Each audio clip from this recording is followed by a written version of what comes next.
I do need to correct the public record somewhat. Because there was a lot of conversation when we started our hiring process about how we were like the first blind hiring process, but that's not true. We weren't. We learned from what they did at the Daily Show. They had adopted a blind hiring process, which was that they would read initial scripts without gender details or age or anything like that. And Oliver's showed the same thing. I think that we built upon that. I think that we learned from their blind hiring processes and made it and tweaked it and made it a little better. And so, I mean, that's literally what it takes out there. You take these processes, they don't fix the world, but with each subsequent step, you're improving on the systems that have already existed. So they already had best blind hiring processes. I think that what we did differently, or how we elevated that, was by giving people the template for late night comedy. Like if we gave them provided writers who were seeking the job with a visual template of what a late night script looks like. Because what happens if you're an inexperienced writer and you submit for a show like ours, there's a template to it. It looks a certain way. It has, there's font size, and there's the way that we code graphics in the script. It just looks a certain way.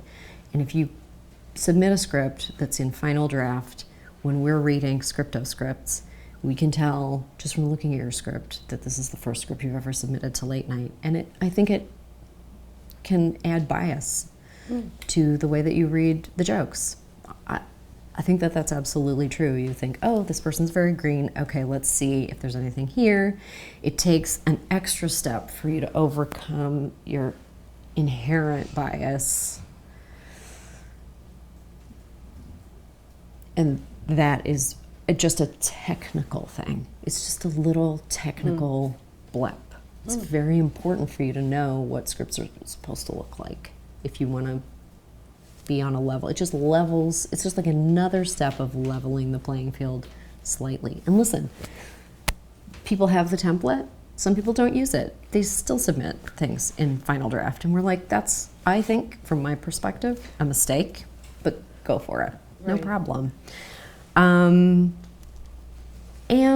I think that we've endeavored to reach into communities. We have always tried to find people from places where you wouldn't naturally expect to find like a million comedy writers waiting, like lined up at the door. Like we've always tried to find people from unusual places and through personal connections, and like, who do you know in this world who you think is great or who you think is right for this?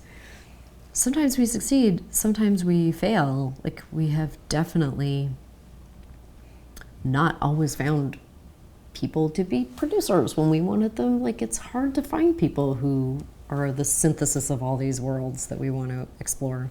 We're just always trying. I feel like it has to be at the forefront when you're hiring, to think like, how can we add diversity here? How can we bring someone along? Like how can we find someone who has a kernel of this skill set and like draw it out of them?